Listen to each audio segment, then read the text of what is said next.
Hello there, Gabriel of the far future here. This video was meant to come out a week ago, but unfortunately, companies decided to copyright my video and dispute my claims and continue to block it worldwide, even though this falls perfectly under fair use, because it classes as commentary. But fucking YouTube, you know? So whenever this image pops on the screen, that just means that that footage was originally copyrighted. That means that this video, I'm going to talk about things that were meant to be on screen, but I couldn't show on screen. I'm going to upload this video a few times throughout the week to try and see if there's a way I can try and avoid all this copyright, but it's likely not going to work, because I have to get a version of this video with no claims for footage at all, since they just dispute, they just ignore disputes. So sorry, this video is not going to be as visually interesting as my other videos. There's nothing I can do about it. And I mentioned at the end of the video that I might do another video on this franchise, but not anytime soon, because of this is just ridiculous. Sorry. Anyway, I really hope you enjoyed the video otherwise. And yeah, I'm going to be working on another video. It's going to be great.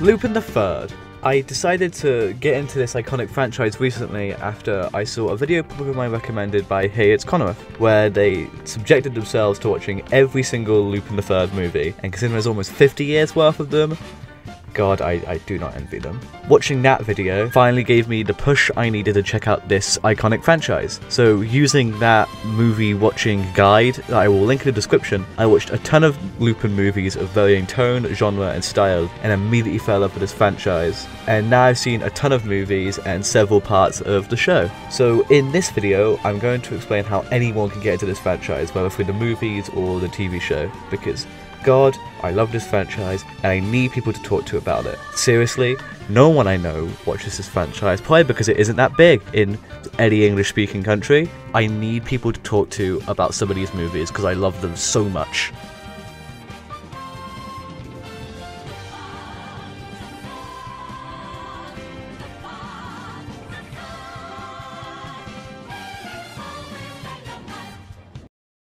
Lupin III has simply timeless characters. There's the protagonist and titular character Lupin, or in some movies he's called Lupin because there was some licensing issue in the 80s, but that isn't a problem. He's a legendary thief and almost every story has him steal some treasure or huge amount of money. He's energetic, incredibly smart, and has a heart of gold. And a lot of the time he decides to throw away said treasure in order to do the right thing. There's Daisuke Jigen, one of Lupin's best friends, an absolute badass without feeling too overpowered, although he could do anything with a gun. Like in Lupin III the First, he shoots the screws off a sign while driving a car in reverse and only using the rear view mirror to see. Like, how the hell? And there's the third member of Lupin's always there crew, Goemon, with his sword that could cut through practically anything. He's usually called in when shit gets rough, and he battles off Jigen throughout the show super well. There's Fujiko, who is always probably the most badass, although she only really has herself in mind, usually bailing on Lupin to go help out somewhere else or just help herself. She's also probably the least consistent character in the whole show. In part 4, for example, she's incredibly self-centered, apart from a slight concern for Lupin, and her best skill in part 4 and 5 is her manipulation, but in other stories like Cagliostro, she's much more like Lupin, and she decides to do the right thing rather than just what she wants to do. And then there's Inspector Zenigata, my absolute favourite character of the show. The police inspector who is so committed to catching Lupin that he's given up everything to catch him. It's brought up sometimes how he wouldn't know what to do if he caught Lupin, and it's a really interesting dynamic that they have. It's super fun when they have to team up to go after a bigger bad too, which happens a lot in the movies, and it's why I love them so much. These characters are absolutely timeless, and I love them all so much, especially Jigen and Zenigata. God, I love Jigen. He's so great. I also loved it when he shot the screws off the sign. Like, how do you do that? Like, what the fuck? That's insane. Like, he's driving in reverse and he goes like pow pow, and then the bullets scrape the signs at such a perfect angle to knock them off. And like, he only shoots 3 bullets and he needs to get like probably 3 screws, so he has to hit every single one of those perfectly using only a rearview mirror. And there's no time between shots. Like, he While not every Lupin story is for everyone, obviously, in my opinion, there's definitely at least one Lupin story anyone can enjoy. My go-to recommendation as an entry point into the series is Castle of Cagliostro. One, because it's the only Lupin movie on Netflix, and also because it's just a fantastic movie. Was that a car horn? It's just an all-around fantastic movie. Every character has something to do, it's got a really good plot and some brilliant animation that holds up super well today. And if you want more of a sell, it was made by Studio Ghibli, the same studio that made Spirited Away, Tiki's Livery Service, My Neighbor Totoro, and more after they made this movie. Castle of Cagliostro is a film that doesn't have a huge overarching theme. I mean, you could construe that the theme is confronting your past mistakes, the Count is trying to rectify the mistakes of his family, Lupin tried to get the Cagliostro treasure years ago in the past, and Fujiko mentions her past of Lupin in a passing dialogue, but it isn't a theme that's a big focus of the film, and I think the film wouldn't be as iconic and brilliant as it is if it had focused on telling a grander and deeper story than it did. Cagliostro is a super fun romp that I'd recommend to literally anyone who finds these characters interesting. Another good starting point, if you ask me, would be the new movie Lupin III the First, which yes, is a really confusing name. The animation in this movie is fantastic. Like Cagliostro, I don't think the film has a really big overarching theme, and the characters are extremely brushed to the wayside. Like, Goemon and Jigen feel really left out, only getting 1 or 2 moments each to stand out. Jigen's is when he shoots that fucking sign. Like, how the hell do you do that? And no, I'm not over it. I'm talking about this again, because how do you do that? He was driving in reverse. He just, he just...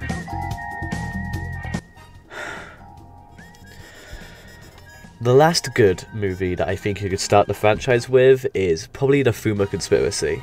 It's the film that came out after Cagliostro, and it's still an absolute blast. Some people could consider it better than Cagliostro, I'm not one of those people. It focuses much more on the characters, mainly Goemon, which is always welcome since he's usually the one who gets pushed to the wayside the most. The film is an absolute treat. It's got some great animation, and it gives everyone something to do even more than Cagliostro did. Zenigata is super intriguing in this film, for reasons that I'm not going to spoil too. It has a pretty lackluster villain though, because it hasn't given him time to develop it, instead of move those time to the other characters. But it's still an absolute blast, and I still think it'd be a great place to start the franchise. However, if you don't want to start the films or would rather want to start with one of the TV shows, well, you have a lot of options. The show has 5 parts, although you don't have to watch them in any particular order. The only one that has a direct sequel is part 4, which is part 5.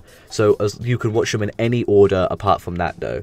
I haven't seen a great deal of parts 1 and 3, and I've only seen about 20 or so episodes of part 2, and all 3 of these original parts haven't aged as well as the movies if you ask me. Their budget is rather apparent, and a lot of the stories aren't as interesting to me at least. Part 2 has some scenes that have aged so poorly they've come back into being absolute gold though. Huh? No! Hey! Don't say it! Look, it's Fujiko! Ah, crap. The moon is too bright for my liking. Nah, must have just nodded off for a sec. Probably one of those sex dreams I've read about. But a good thing about these older shows is that they're all told non-chronologically.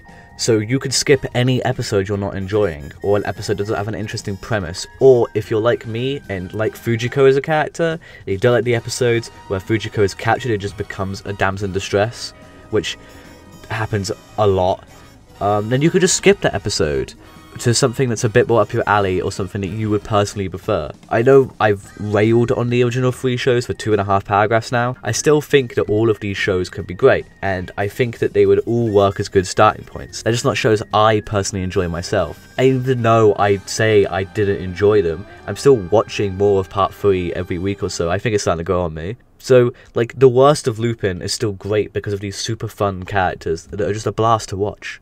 But if I had to pick a place to start Lupin, I would pick part 4. Part 4 is a series to start with. If you've got the time to sink, part 4 is an absolute blast. It introduces reoccurring characters with a much less serialized story, which is a first for the series as far as I know. It's got some super fun characters like Rebecca Rossellini, who's Lupin's wife, or the MI6 agent Nix, who is able to give the whole group a run for their money. Part 4 is definitely on the heavier side though. It's a much more grounded and I say realistic, but it's still like zanily animated, so realist doesn't really apply. It's an absolute blast though. Part 4 also has some super good animation and super fun direction, and it's where I personally started myself. It's super clear that the people working on the show put their heart and soul into it, and they really pushed what they could do to its absolute limit. In summary, if you're interested in Lupin III, which I mean, if you got this far in the video, you probably are, I cannot recommend this franchise enough. Lupin III is the most fun I've had watching anime in a long time, and the characters are so brilliant that even though there are Lupin movies and shows that I'm not a big fan of, I know in the future I'm still going to finish and watch them, because even if those stories aren't super good, these characters are fantastic and I just adore them.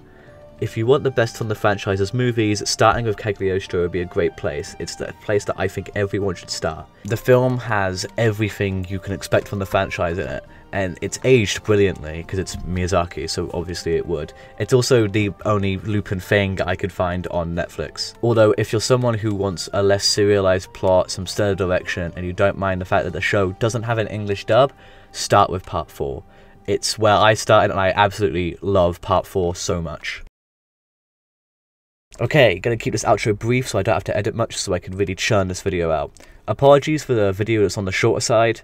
I've got a lot of ideas going on right now, and I decided to make this shorter video on Lupin now, mainly to make up on the train wreck that was the Evangelion video, but originally I'm working on a video that's going to be a lot longer, and it's taken a lot more effort to write.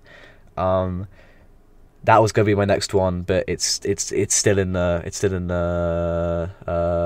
I should script outros, shouldn't I? That would be a good idea, right? The video is still in the oven, is what I'm trying to say. So you can expect that'll be either the next video or the video after. I'm just doing 2 videos at once right now, just because I want to do it. I'm definitely going to do more videos on this franchise in the future, probably later rather than sooner. I definitely want to talk about some of the more abstract films like Green vs. Red. I definitely want to do a video on Green vs. Red, and I might do a video on Part 4 and maybe 5. I'm only about halfway through 5 as I'm writing this, so depending on how that ends, we'll see. Thank you for watching. Anyway, in other news, how the actual fuck did Jiga make that shot? I can't comprehend it. Like, what the fuck? He was in a moving vehicle while he made the shot. He only had the rear view mirror.